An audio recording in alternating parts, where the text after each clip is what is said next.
Ladies and gentlemen, Silent Mike back with another video. Today we're gonna be talking about longevity in strength sports. How long can you power lift? How long can you do strongman? How long can you Olympic weightlift? How long does your career last here in the strength game? Pretty good questions, good feedback from the last videos. You guys like to sit and talk in the chat and the raw, unfiltered me. So comment below what you guys want me to cover. We'll cover it in the next video. Give it a thumbs up, be sure to subscribe. Let's get into it. People wanna know how long they think a good powerlifting career can go on. And what I ask first, or what we need to define first, is what do you think a powerlifter is? I know a lot of people think, you know, the sport of powerlifting is the squat, bench, and deadlift. Do you have to compete in powerlifting, put on the singlet, throw down in a certified meet to be a powerlifter? Okay, we can go that route. We can also just say if you squat, bench, and deadlift often and try to increase those 1 rep maxes, you may also be a powerlifter. I don't really give a crap. Semantics to me, all you little go hards, you do whatever you want. But for the sake of this conversation, let's talk about competitive powerlifting and let's look at the upper echelon. Often when we're talking about longevity or how much you can squat, how much you can do this, how much you can do that, whether it's basketball, football, powerlifting, strongman, we look to the top to kind of guide the way because that's the optimal, right? The best one in the world doing it. Now, if you're looking at longevity of career in competitive powerlifting, I cannot say as some master historian, I've been in the game probably 10 years, really reading and digging into the sport. I've talked to a lot of people that have been around for a long time, but I'm not the end all be all on history here, so take it with a grain of salt. But I can't say that there's someone doing it in competitive powerlifting or competitive strongman longer or better than other sports. I think your career is much shorter, and that's a couple of factors. Obviously, the external load, the stimulus of squat, bench, deadlift is a lot more on the body and maybe even the mind,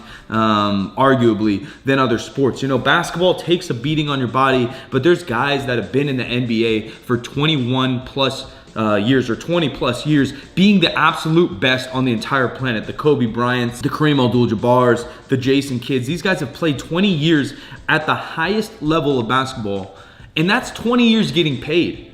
Those guys have also played 365 years as children growing up. So you have to take that into account as well. How many powerlifters have been doing it since age 12? 365 days a year, then make a professional career about it and be the best in the world. I think the longevity potential in even professional soccer, I think there's soccer players that have played at the highest level in the world for 25 to 30 years, which is much longer than I've ever seen any powerlifter, strongman, Olympic weightlifter be at the height or the peak of their performance. There are a couple powerlifters that have been around a long time. You know, Dave Ricks, Ed Cohn had a pretty long career. There's a lot of guys that have pushed the limits of their success, not only being able to lift, which is one conversation, but being optimal or the best in the world at the time. You know, I don't know, you guys might have more names in mind, but what comes to mind for me is Jen Thompson and Dave Ricks. Not only are they a little bit older than some of the newer lifters coming up, but they've been doing it longer and they're still the best in the world, if not in the conversation. The difference again is,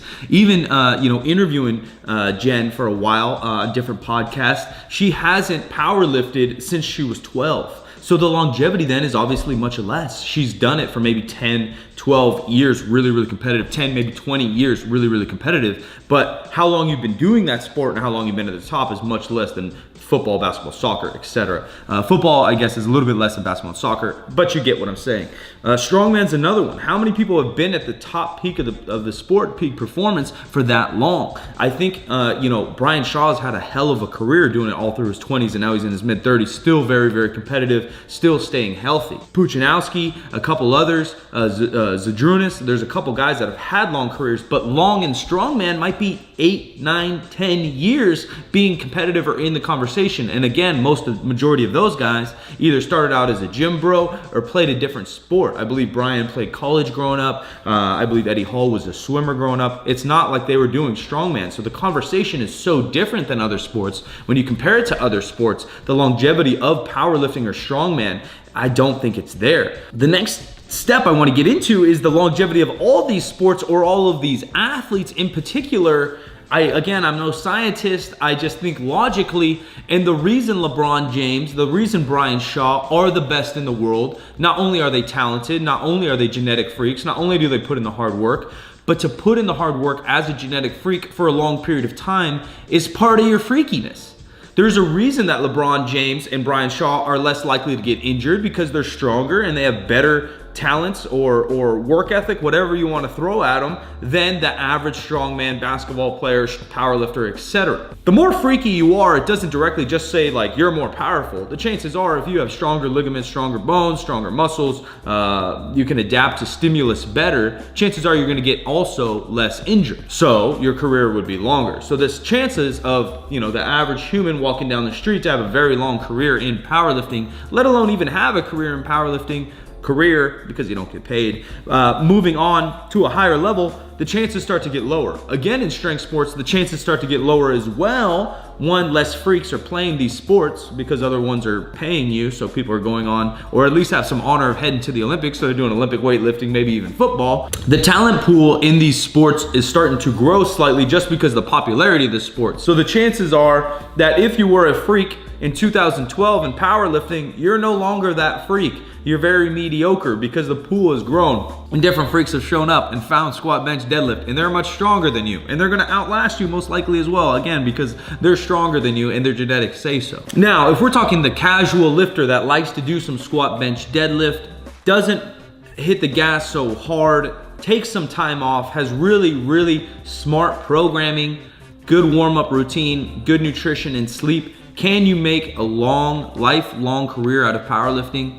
Probably. And again, I say career, I just mean doing the hobby, really, not making the money. So I think that majority of people can squat, bench, deadlift for a very long time, and it can be part of your workout routine and protocol. But if you're trying to push the upper limits or even be in the top 5% of powerlifters for a long period of time, I haven't seen it happen yet, so I just happen to think it's unlikely. I think it's more likely to happen in these other sports, basically because of the wear and tear on the body. Now, again, I've played basketball for a very long time. I played it for 15 years, and my knees still hurt when I try to go play basketball. The beating is there, but the huge injuries or just chances that you plateau in a sport like powerlifting or strongman are higher, in my opinion. Especially when you get to upper echelon, PEDs are involved, as many of us know, or maybe some don't. Performance enhancing drugs do often grow the muscle and not the ligaments or tendon as fast. So some of these upper echelon powerlifters, strongman, etc., bodybuilders that may be using some PEDs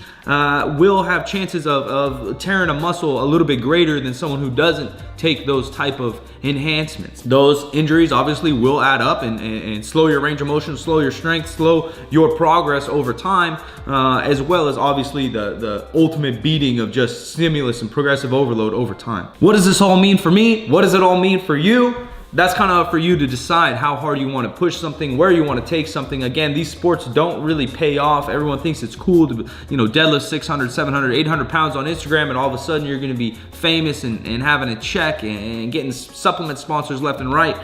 If you love the pursuit of strength, by all means get after it. But know that, in my opinion, and probably many others, let me know in the comments below, chances are that career as a competitive athlete or going to the highest level won't last very long. There's not many powerlifters, even the natural ones in the US natural and USAPL, I say with quotations because who knows, right? All we know is the drug tests we get. That's a whole nother conversation. See the movie Icarus. But those careers, I haven't seen anyone at the top levels besides maybe a Jen Thompson for over 10 years either. The reign or the chances that you stay high in these sports is very low. It's competitive for one. Two, the body takes wear and tear. Three, there's new freaks coming about. To wrap it all up, if you're taking from childhood all the way up, people will say, well, I'm 50 and I'm squatting 800 pounds. That's great, but chances are you didn't start squatting competitively or heavy until you were 40. Can you be strong in your 30s and 40s? Yes, I think you can, but not if you started powerlifting in your teens. I haven't seen it yet, so until that day, you may prove me wrong. Silent Mike. I'm in here. Comment below what you want me to cover in the next video. I appreciate you. I'm on Twitch every single day. Link in the bio. 50% Facts, new on iTunes. Me and Jim McD are back together, covering more informational topics for you to get learned and hopefully entertained. Appreciate you. I'm out of here.